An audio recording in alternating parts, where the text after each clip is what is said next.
Hello, I'm Nicholas Lovell. These are GAMESbrief design rules, 15 rules to make successful free-to-play games.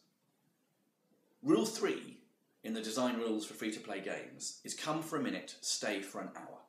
We covered in Rule 2 why it's so important to make people find it easy to come into your game because they can do something meaningful in a very short period of time.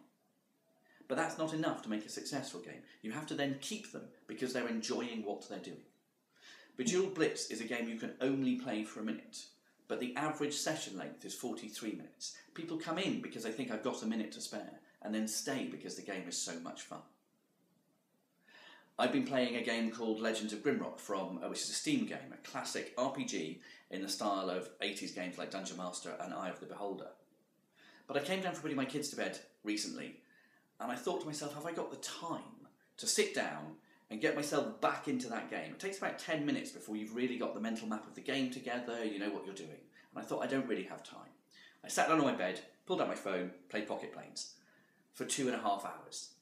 Pocket Planes is a game from Nimblebit. It's really good at that come for a minute process, but it has enough depth to keep me for an hour. And Grimrock pushed me off because it failed Rule 2.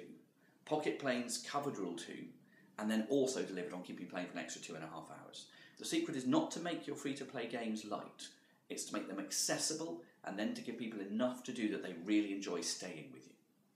Rule 3 is come for a minute, stay for an hour.